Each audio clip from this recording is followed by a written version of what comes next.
धौलपुर जिले में हिसाब को लेकर मजदूर के साथ की गई मारपीट के बाद आखिर उसकी उपचार के दौरान मौत हो गई।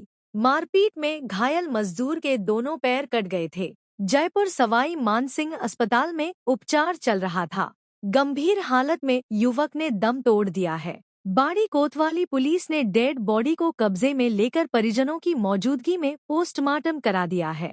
ठेकेदार के खिलाफ परिजनों ने मुकदमा दर्ज कराया है। एएसआई नीरज कुमार शर्मा ने बताया कि बाड़ी कोतवाली थाना क्षेत्र के किरी मोहल्ला निवासी ओमवती पत्नी शिव सिंह ने मकान निर्माण करने वाले ठेकेदार के खिलाफ मुकदमा दर्ज कराया है। महिला का आरोप है कि राजमिस्त्री सुनील पुत्र रामस्वरूप निवासी किरी बाड़ी के साथ उसका बेटा अविनाश पुत्र शिव सिंह फर्श लगाने की मजदूरी करता था। ठेकेदार सुनील द्वारा पुत्र अविनाश को किसी काम को लेकर 12,000 का एडवांस दिया था। एडवांस देने के बाद ठेकेदार अविनाश को अपने साथ ले जाने के लिए दबाव बना रहा था। 1 मई 2025 को ठेकेदार सुनील घर पर आया था और दबाव बनाकर अविनाश को अपने साथ ले गया था। धनोरा रोड पर रेलवे पुलिया के पास अविनाश के साथ ठेकेदार सुनील और उसके साथियों ने लाठी डंडों से मारपीट की थी। काफी समय तक अविनाश जब घर नहीं पहुंचा तो परिजन देखने के लिए पहुंचे थे। पुलिया के पास अविनाश घायल पड़ा हुआ मिला था।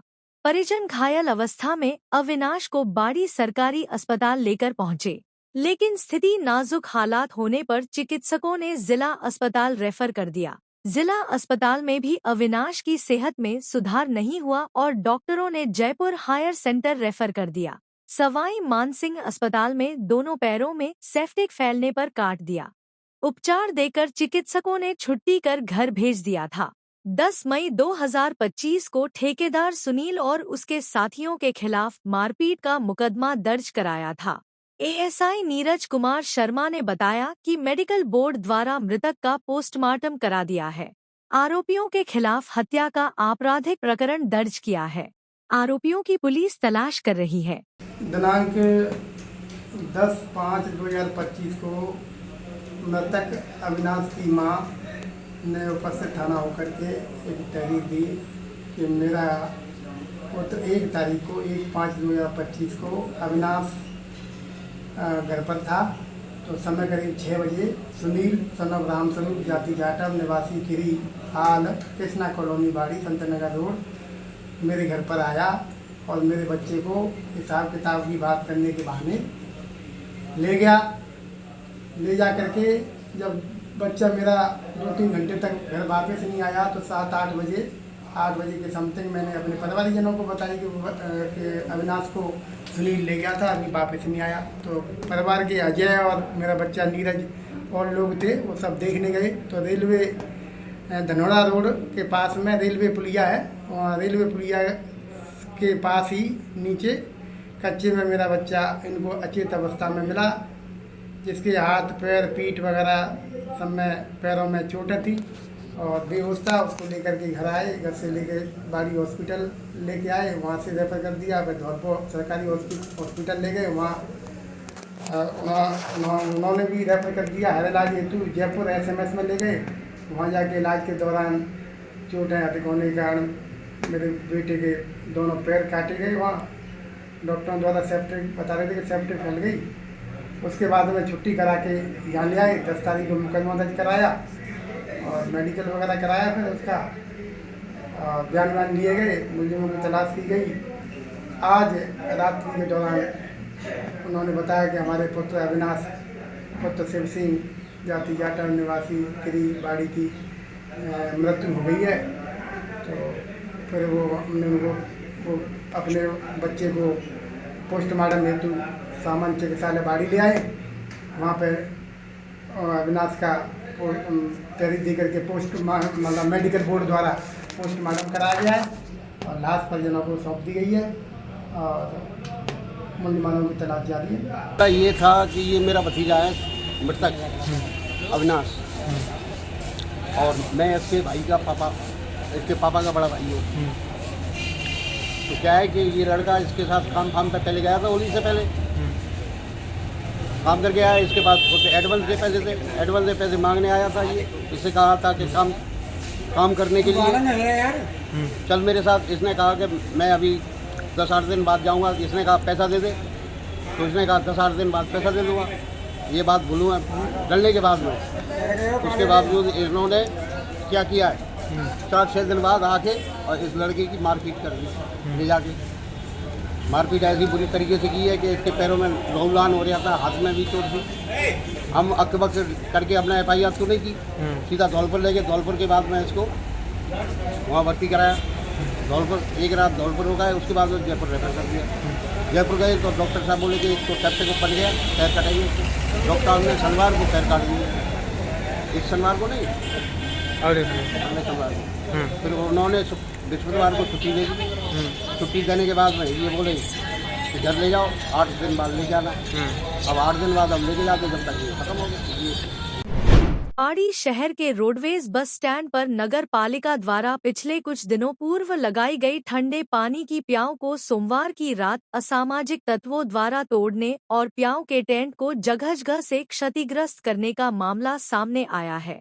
ऐसे में प्याऊ में काफी नुकसान किया है। मामले की जानकारी मिलने पर आज सुबह ठेकेदार मुकेश बिधौलिया द्वारा मौके पर पहुंच मामले की जानकारी की है, साथ में कोतवाली थाने में रिपोर्ट दर्ज कराई है। कोतवाली पुलिस मामले की जांच कर रही है। गौरतलब है कि लोगों की शिकायत पर नगर पालिका प्रशासन द्वारा उक्त ठंडे पानी की प्याऊ भीषण गर्मी को देखते हुए यात्रियों और आमजन के लिए नगर पालिका प्रशासन द्वारा लगवाई गई थी, जिस पर यात्रियों के साथ आमजन भी अपनी प्यास बुझा रहे थे। ऐसे में यह बस स्टैंड पर काफी मददगार साबित हो रही थी। नगर पालिका बाड़ी ने रोडवेज बस स्टैंड पर प्याऊ लगवाई थी। उसमें कोई अज्ञात लोग आके और उसमें टूट कर गए। एक तो जो प्याऊ पानी पिलाते हैं उसको तोड़ गए, पीछे पंडी को फाड़ गए और ये उसमें नुकसान कर गए। पुलिस को सूचना दी थी? पुलिस के पास आए थे तो उन्होंने ये कहा कि आप लिख के रिपोर्ट दो। अब मैं दे रहा हूँ सर, लिख के रिपोर्ट दे। पौड़ी शहर के सार्वजनिक निर्माण विभाग कार्यालय परिसर में पड़े हुए लकड़ी के ढेर में सोमवार की रात आग लग गई। आग लगने के बाद जब चौकीदार ने आग की लपटें उठते हुए देखी तो तुरंत फायर स्टेशन को सूचना दी। सूचना पर पहुंची दमकल ने न केवल आग पर काबू पाया बल्कि हजारों टन लकड़ी को जलने से बचा लिया और कोई बड़ा हादसा भी नहीं हुआ। फायर स्टेशन दमकल चालक शरीफ खान ने बताया कि सोमवार की रात करीब 2 से 3 बजे की बीच की यह घटना है। अचानक फायर स्टेशन पर सूचना मिली कि PWD परिसर में जो लकड़ी का ढेर पड़ा है उसमें आग लग गई है। इस पर वे तुरंत गाड़ी को लेकर फायरमैन सुभाष, मनोज और रविंद्र के साथ मौके पर पहुंचे और मंदिर के ठीक सामने लड़कियों के ढेर में लगी आग को काबू किया। घटना में यदि सूचना लेट होती तो आसपास हजारों टन लकड़ी की ढेर पड़े हुए हैं, उनमें भी आग भड़क सकती थी। सार्वजनिक निर्माण विभाग परिसर के खाली एरिया में हजारों टन लकड़ी कई वर्ष से ऐसे ही पड़ी हुई है। यह लकड़ी शहर के रिंग रोड निर्माण के दौरान भूमि अवाप्ति किए जाने पर आसपास के पेड़ों को काटकर लाई गई थी, लेकिन उक्त लकड़ी का कोई निस्तारण नहीं किया गया है। ऐसे में खुलेआम पड़ी होने के चलते काफी लकड़ी चोरी भी हो चुकी है और अब यह एक बड़ी घटना का कारण बन सकती थी, लेकिन समय पर सूचना से यह घटना कंट्रोल हो गई। PWD में आग लगी थी। रात को 1:30 बजे सूचना आई थी हमारे पास। वहाँ के चौकीदार और कर्मचारियों ने दी थी, जाके आग पर काबू किया है। आग पर और थोड़ी देर लेट होने पर काफ़ी लकड़ी वाले रखने और भी नुकसान हो सकता था। धौलपुर जिला कारागार में बंद कैदी की तबीयत बिगड़ने पर जेल प्रशासन ने जिला अस्पताल भर्ती कराया। उपचार के दौरान कैदी की मौत हो गई है। पिछले 2 महीने से कैदी न्यायिक अभिरक्षा में चल रहा था। मजिस्ट्रेट की मौजूदगी में पोस्टमार्टम कराया है। जेलर शैलेंद्र ने बताया कि जिला कारागार में बंद कैदी 30 वर्षीय महावीर पुत्र कन्हैया लोधा निवासी एदलपुर भरण पोषण के मामले में करीब 2 महीने पूर्व जेल में दाखिल हुआ था।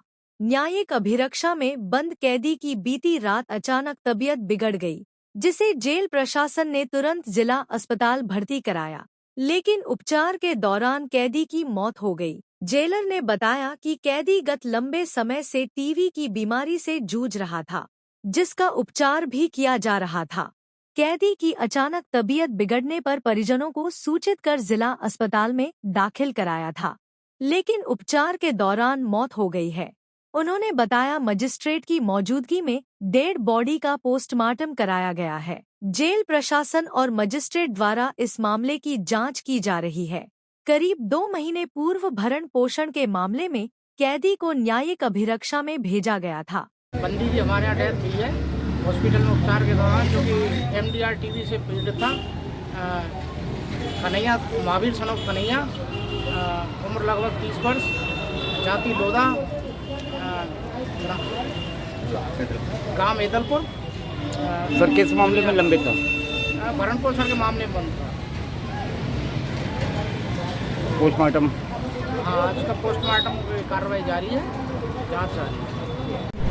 धौलपुर शहर के गायत्री मार्केट के पास स्थित एक खाली प्लॉट में अल सुबह करीब 4 बजे अज्ञात कारणों से आग लग गई। सूचना मिलते ही दमकल की गाड़ी मौके पर पहुंची और कड़ी मशक्कत के बाद आग पर काबू पाया गया। समय रहते आग बुझा दी गई, जिससे एक बड़ा हादसा टल गया। स्थानीय लोगों के मुताबिक जिस खाली प्लॉट में आग लगी उसमें लोग नियमित रूप से कचरा फेंका करते थे। मंगलवार को करीब 4 बजे अचानक धुआं उठता देख लोगों ने तुरंत दमकल विभाग को सूचना दी। मौके पर पहुंची दमकल की एक गाड़ी ने आग पर काबू पाया। बताया जा रहा है कि गायत्री मार्केट में ज्यादातर दुकानें कपड़े की हैं। यदि समय पर आग पर काबू नहीं पाया गया होता तो भारी नुकसान हो सकता था। पुलिस ने भी मौके पर पहुंचकर मामले की जांच शुरू कर दी है। आग लगने का कारण फिलहाल स्पष्ट नहीं हो सका है। गौरतलब है कि शहर में इस तरह की घटनाएं पहले भी हो चुकी हैं, लेकिन संबंधित विभागों द्वारा अब तक कोई ठोस कदम नहीं उठाया गया है। धौलपुर जिले के मनिया कस्बा क्षेत्र के राजकीय उच्च प्राथमिक विद्यालय सड़कोली में चोरों ने चोरी की वारदात को अंजाम दिया है। स्कूल से चोर एक 65 inch LED TV, 2 printer, 1 computer, 2 speaker सहित अन्य सामान चोरी कर ले गए हैं, जिसकी शिकायत मनिया थाना में संस्था प्रधान देवेंद्र सिंह गुर्जर द्वारा दर्ज करा दी गई है। सूचना पर मनिया थानाधिकारी रामनरेश मीणा पुलिस जाब्ते के साथ पहुंचे। साथ ही ग्रामवासी भी विद्यालय पहुंचे, जहां पुलिस द्वारा मौके से साक्ष्य जुटाए गए तथा ग्रामवासियों द्वारा आपस में आम सहमति बनाकर पुलिस के साथ तलाशी अभियान चलाया गया, जिसमें अभी तक किसी सामान की बरामदगी नहीं हो पाई है। मामले की जांच हेड कांस्टेबल प्रद्युम्न सिंह जादौन को दी गई है। राजाखेड़ा पुलिस की कार्रवाई, अवैध हथियारों के साथ फोटो प्रदर्शन करने वाला आरोपी युवक गिरफ्तार। धौलपुर जिले की राजाखेड़ा थाना पुलिस ने सोशल मीडिया पर अवैध हथियारों के साथ फोटो डालने वाले एक युवक को गिरफ्तार किया है। आरोपी की पहचान सिकंदरपुर निवासी अंकुश पुत्र दिनेश के रूप में हुई है। मामले को लेकर आज मंगलवार शाम 4:30 बजे राजाखेड़ा थाना पुलिस ने बताया कि मुखबिर से सूचना मिली थी कि 2 युवक हथियारों की फोटो दिखाकर उन्हें बेचने की कोशिश कर रहे हैं। सूचना के आधार पर पुलिस ने राजाखेड़ा कस्बे के मेन बाजार से अंकुश को पकड़ा है। उस पर आर्म्स एक्ट के तहत मुकदमा दर्ज किया गया है। पुलिस ने बताया कि आरोपी द्वारा सोशल मीडिया पर हथियारों के साथ फोटो डालने से क्षेत्र में लोगों में असुरक्षा की भावना पैदा हो रही थी। इस मामले में एक अन्य आरोपी युवक शिवम उर्फ भोला अभी फरार है। पुलिस उसकी तलाश कर रही है। धौलपुर जिले की समथुरा थाना पुलिस ने कार्रवाई करते हुए प्रतिबंधित वन क्षेत्र से अवैध खनन करने के आरोप में फरार 3 आरोपियों को गिरफ्तार किया है।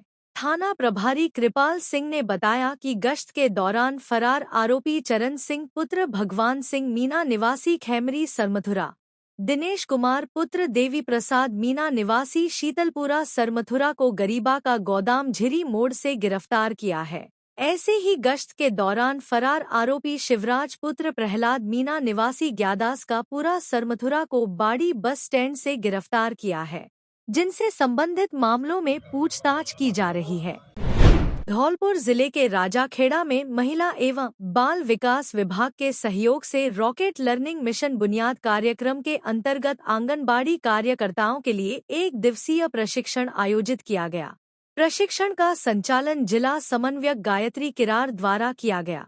प्रशिक्षण की शुरुआत मिशन बुनियाद की अवधारणा और उद्देश्यों की जानकारी के साथ की गई, जिसमें बच्चों की प्रारंभिक शिक्षा, समग्र विकास और सीखने की बुनियादी क्षमताओं को मजबूत करने पर विशेष बल दिया गया। इसके बाद कार्यकर्ताओं को डिजिटल शिक्षा के महत्व से अवगत कराया गया और यह बताया गया कि तकनीक के माध्यम से बच्चों की शिक्षा को कैसे और अधिक प्रभावी बनाया जा सकता है। सत्र के दौरान गतिविधि आधारित शिक्षण के माध्यम से बच्चों के संज्ञानात्मक, सामाजिक, भावनात्मक और शारीरिक विकास से संबंधित विषयों पर विस्तार से चर्चा की गई। साथ ही बच्चों के लिए संरक्षित वातावरण, सुरक्षा और आत्मनिर्भरता जैसे महत्वपूर्ण मुद्दों पर संवाद किया गया। सभी आंगनबाड़ी कार्यकर्ताओं ने प्रशिक्षण में उत्साहपूर्वक भाग लिया और अपने अनुभव साझा किए। प्रशिक्षण का समापन एक आंगनबाड़ी कार्यकर्ता द्वारा प्रस्तुत प्रेरणादायक गीत के साथ हुआ, जिससे पूरे वातावरण में सकारात्मक ऊर्जा का संचार हुआ। आज से हमको सीखने के लिए बहुत कुछ मिला है। बच्चों को जैसे कि एक्टिविटी करने के लिए हमको मैम ने बताया है कि प्रशिक्षण में आप बच्चों के साथ कैसी गतिविधियाँ करेंगे, कैसे नहीं करेंगे। एक चित्रकला के द्वारा और पेंटिंग के द्वारा बच्चों को किस तरह से हमको खिलाना चाहिए, किस तरह को बच्चों को आने के लिए आनंद करना चाहिए, बच्चों को मतलब किस तरह से आपको अच्छा खुश करना चाहिए। जैसे केंद्र पे आते हैं बच्चों को, तो हमें किस तरह से बच्चों को देखना है। धौलपुर जिले के बाड़ी में उपखंड अधिकारी भगवत शरण त्यागी के निर्देशन में नगर पालिका बाड़ी द्वारा सिंगल यूज प्लास्टिक के विरुद्ध सघन कार्रवाई की गई। अधिशासी अधिकारी श्याम बिहारी गोयल के नेतृत्व में यह अभियान चलाया गया। इस कार्रवाई के तहत प्रतिबंधित प्लास्टिक सामग्री, प्लास्टिक की डंडी वाले ईयरबड, गुब्बारों के लिए प्लास्टिक छड़िया, प्लास्टिक के झंडे, कैडी स्टिक, आइसक्रीम स्टिक, सजावट के लिए पॉलीस्टाइरीन, प्लास्टिक की प्लेटें, कप, गिलास, कांटे, चम्मच, चाकू, स्ट्रॉ, ट्रे, मिठाई के डिब्बों की पैकिंग फिल्म आदि की बिक्री व उपयोग पर प्रतिबंध लागू किया गया है, जो 1 जुलाई 2022 से प्रभावी है।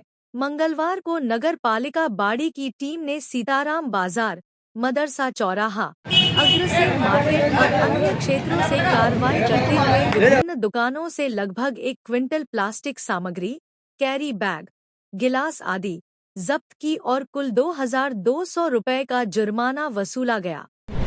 धौलपुर जिले के कौलारी थाना क्षेत्र बराकापुरा की रहने वाली 25 वर्षीय विवाहिता की संदिग्ध परिस्थितियों में मौत हो गई। मृतका का शव पुलिस ने जिला अस्पताल धौलपुर की मोर्चरी में रखवाया है। मृतका की पहचान राजकुमारी उम्र करीब 25 वर्ष पत्नी हरिओम निवासी बराकापुरा के रूप में हुई है। परिजनों के अनुसार सोमवार को राजकुमारी की तबीयत खराब हो गई थी, जिस कारण उसने भोजन नहीं किया। मंगलवार सुबह उसकी तबीयत और बिगड़ गई, जिसके बाद परिजन उसे जिला चिकित्सालय धौलपुर लेकर पहुंचे। वहां मौजूद चिकित्सकों ने उसे मृत घोषित कर दिया। मामले को संदिग्ध मानते हुए अस्पताल प्रबंधन ने तुरंत पुलिस को सूचना दी। पुलिस ने शव को कब्जे में लेकर पोस्टमार्टम के लिए मोर्चरी में रखवाया और मृतका के मायके पक्ष को सूचित कर दिया गया। पुलिस का कहना है कि मृतका के मायके पक्ष के बयान के आधार पर ही आगे की कार्रवाई की जाएगी। धौलपुर जिले के सरकारी अस्पतालों के साथ साथ निजी अस्पतालों में भी मरीजों को किसी भी प्रकार की असुविधा न हो, इसके लिए निजी अस्पतालों की नियमित जांच विभाग की टीमों द्वारा की जाती है। इसी क्रम में मंगलवार को मुख्य चिकित्सा एवं स्वास्थ्य अधिकारी डॉक्टर धर्म सिंह मीणा के नेतृत्व में विभागीय टीम ने धौलपुर जिला मुख्यालय स्थित शांति देवी मेमोरियल अस्पताल, मेट्रो हॉस्पिटल, श्री ओम अस्पताल का औचक निरीक्षण किया। निरीक्षण के दौरान अस्पतालों में लापरवाही मिलने पर उन्होंने नोटिस जारी करने के निर्देश दिए हैं। इस दौरान शांति देवी अस्पताल में मेडिकल स्टोर पर फार्मासिस्ट उपलब्ध नहीं था। मेट्रो हॉस्पिटल के निरीक्षण के दौरान फायर एनओसी एक्सपायर हो चुकी थी और कमर्शियल यूटिलाइजेशन का सर्टिफिकेट भी नहीं था। साथ ही बायोमेडिकल वेस्ट मैनेजमेंट अनुबंध भी समाप्त हो चुका था। इस अस्पताल में एक मंजिल से दूसरी मंजिल पर मरीजों को जाने के लिए किसी भी प्रकार का कोई रैंप नहीं था। अस्पताल का भवन भी मरीजों के लिए दमघुटू था। इसी प्रकार श्री ओम हॉस्पिटल अस्पताल के ऑपरेशन थिएटर के अंदर मिट्टी एवं गंदगी मिली। यहाँ भी मरीजों की सुविधा के लिए कोई रैंप नहीं था, फायर एनओसी भी नहीं थी। अस्पताल का माहौल मरीजों के स्वास्थ्य के अनुकूल नहीं था। निरीक्षण के दौरान अस्पतालों में clinical establishment act registration, pollution board consent, biomedical waste का निस्तारण सहित अन्य पक्षों की भी जांच की। सीएमएचओ डॉक्टर मीणा ने बताया कि निरीक्षण किए गए सभी संस्थाओं में पाई गई कमियों को लेकर अस्पतालों को नोटिस जारी किया गया है। 3 दिन में उचित जवाब नहीं मिलने की स्थिति में अस्पताल सीज करने की कार्यवाही की जाएगी। उन्होंने बताया कि आमजन को बेहतर स्वास्थ्य सेवाएं मुहैया कराना विभाग की पहली प्राथमिकता है। इसमें किसी प्रकार की कोताही नहीं बरती जाएगी। निरीक्षण के दौरान टीम में doctor Vivek Shukla, epidemiologist Akhilesh Garg, DPC PCP NDT Pankaj Shukla सहित अन्य मौजूद रहे। धौलपुर जिले में एक 14 वर्षीय नाबालिग लड़की को एक युवक द्वारा तेजाब से जलाकर मारने की धमकी से आहत होकर लड़की ने खुदकुशी कर ली। लड़की द्वारा खुदकुशी करने के बाद युवक ने भी जहरीला पदार्थ खाकर जीवन लीला समाप्त कर ली। मृतका के परिजनों ने मृतक युवक और उसके साथी के खिलाफ कोतवाली पुलिस थाना पर मामला दर्ज कराया है। पुलिस ने मृतका के शव का मेडिकल बोर्ड से पोस्टमार्टम कराकर परिजनों के सुपुर्द कर दिया है, जबकि युवक के शव को कब्जे में लेकर जिला अस्पताल के शवगृह में रखवा दिया है, जिसका बुधवार को पोस्टमार्टम कराया जाएगा। पुलिस के मुताबिक प्रथम दृष्टया मामला प्रेम प्रसंग का प्रतीत हो रहा है। मामला धौलपुर शहर का है, जहां की रहने वाली एक महिला ने कोतवाली पुलिस थाना पर मामला दर्ज कराया है, जिसमें उसने बताया है उसकी 14 साल की नाबालिग पुत्री को आरोपी युवक शराब के नशे में आए दिन गलत हरकतें करते थे। 2 दिन पहले जब इसका विरोध किया तो आरोपी और उसके साथी ने जान से मारने की धमकी दी थी। 13 मई को आरोपी और उसके साथी ने तेजाब से जलाकर मारने की धमकी दे डाली और इसके बाद उसकी पुत्री ने घर पर खुदकुशी कर ली। पुलिस ने आरोपियों के खिलाफ मामला दर्ज कर मृतका के शव का पोस्टमार्टम करा दिया है। नाबालिग लड़की की मौत के बाद मंगलवार की देर शाम को आरोपी 22 वर्षीय युवक अमन ने अपने घर पर जहरीला पदार्थ खा लिया। परिजनों ने अमन को जिला अस्पताल में भर्ती कराया, जहां उसकी भी इलाज के दौरान मौत हो गई है। पुलिस ने मृतक के शव को कब्जे में लेकर जिला अस्पताल के शवगृह में रखवा दिया है, जिसका बुधवार को पोस्टमार्टम कराया जाएगा। पुलिस के मुताबिक नाबालिग लड़की और युवक की मौत होने से प्रथम दृष्टया मामला प्रेम प्रसंग का प्रतीत हो रहा है। धौलपुर शहर के एवीएम कॉन्वेंट स्कूल में गायत्री परिवार की ओर से दिव्य ज्योति कलश यात्रा का भव्य स्वागत किया गया। इस पावन अवसर पर विद्यालय परिसर में श्रद्धा, भक्ति एवं उत्साह का अद्भुत संगम देखने को मिला। कलश यात्रा का उद्देश्य विद्यार्थियों एवं समाज में आध्यात्मिक चेतना का संचार करना, नैतिक मूल्यों की स्थापना तथा सकारात्मक वातावरण का निर्माण करना था। यात्रा की शुरुआत वैदिक मंत्रोच्चार एवं पूजन विधि से हुई, जिसमें शिक्षाविद वीके त्यागी, प्रेसिडेंट कुसुम त्यागी, प्रशासनिक अधिकारी प्रिया त्यागी, प्राचार्य अनीता त्यागी, शिक्षकगण एवं बड़ी संख्या में विद्यार्थी उपस्थित रहे। इस अवसर पर शिक्षाविद वीके त्यागी एवं प्राचार्य अनीता त्यागी ने गायत्री परिवार के योगदान की सराहना करते हुए कहा कि इस प्रकार की गतिविधियां विद्यार्थियों के सर्वांगीण विकास में सहायक होती हैं। उन्होंने सभी का हृदय की गहराइयों से आभार प्रकट किया और भविष्य में भी ऐसे आयोजनों की निरंतरता बनाए रखने की बात कही। कार्यक्रम का समापन सामूहिक प्रार्थना एवं प्रसाद वितरण के साथ हुआ। एवीएम कॉन्वेंट के विद्यार्थियों ने सीबीएसई परिणामों से बढ़ाया विद्यालय का मान। सीबीएसई कक्षा 10वीं व 12वीं के परीक्षा परिणाम घोषित होते ही एवीएम कॉन्वेंट स्कूल में हर्ष और उल्लास का वातावरण छा गया। विद्यालय के होनहार विद्यार्थियों ने एक बार फिर उत्कृष्ट प्रदर्शन कर विद्यालय का नाम रोशन किया। विद्यालय प्रांगण में आयोजित विशेष कार्यक्रम में टॉप करने वाले विद्यार्थियों को माला पहनाकर एवं मिठाई खिलाकर सम्मानित किया गया। कक्षा 12वीं में विज्ञान वर्ग से अभिनव कौशल 94%, अर्पित गोयल 93%, रोहिल गर्ग 92%, पल्लवी त्यागी 91%, अपूर्वा त्रिपाठी 91%, आदित्य श्रीवास्तव 90%, पार्थ बंसल 89%, अभय सिंह 87%, पायल मीणा 87%, सक्षम त्यागी 86%, अर्पण गुप्ता 85%, सलोनी परिहार 84%, निमिष गोयल 83%, अनन्या राजपूत 81% अंक प्राप्त किए हैं। कला वर्ग से वैष्णवी सक्सेना 94%, अर्पित राजौरिया 91%, शांतनु यादव 85%, उत्कर्ष पाठक 83%, विदित तिवारी 82% अंक प्राप्त किए हैं। वाणिज्य वर्ग से मंजीत 92%, रोहिणी जैन 88%, श्रेया श्रीवास्तव 87%, हर्ष मित्तल 85%, लक्ष्य दधीची 83% अंक प्राप्त किए हैं।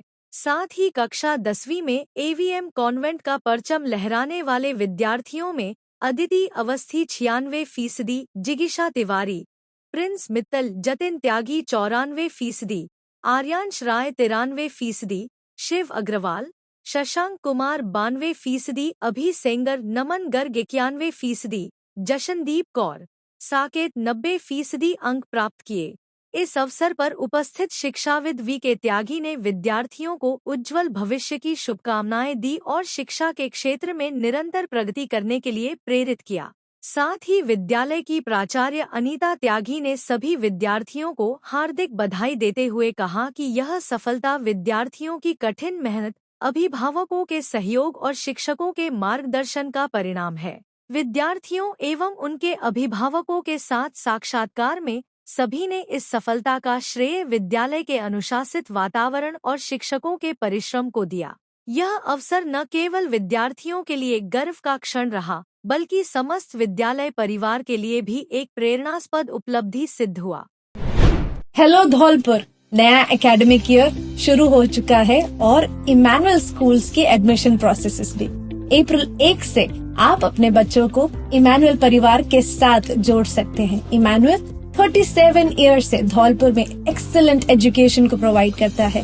हम न ही केवल एकेडमिक एक्सीलेंस को देखते हैं, पर हॉलिस्टिक और ओवरऑल डेवलपमेंट में बच्चों को, आपके बच्चों को बेस्ट तरीके से नर्चर करने की कोशिश करते हैं। Extra curricular activities, faculties, state of art facilities such as libraries, best classroom, smart TVs, auditoriums etcetera हमारे करिकुलम में इंक्लूड होता है। इसमें हम स्पोर्ट्स और अन्य चीजों को भी हम प्रायोरिटाइज करते हैं। यस, आपने सुना ही होगा कि एकेडमिक्स में हमारा स्कूल काफी ज्यादा आपके बच्चों पे ध्यान देता है। साथ ही में हम बाकी सभी क्वालिटीज को नर्चर करने की कोशिश करते हैं। साथ ही में मॉरल एजुकेशन, जो हमारा मेन मोटिव है कि इमैनुअल मिशन स्कूल हमेशा एक गुड सिटीजन्स को तैयार करे, हम उन सारे बातों को भी ध्यान में रखते हैं। मैं आप सबका स्वागत करती हूँ इमैनुअल मिशन स्कूल में। अधिक जानकारी के लिए नीचे दिए गए नंबर पर आप कांटेक्ट कर सकते हैं, या फिर अपॉइंटमेंट्स के लिए आप सुबह 9 बजे से 1 बजे तक स्कूल ऑफिस में भी जा सकते हैं। एडमिशन प्रोसेस शुरू हो गई हैं, जल्दी अपने सीट्स को एनरोल कीजिए।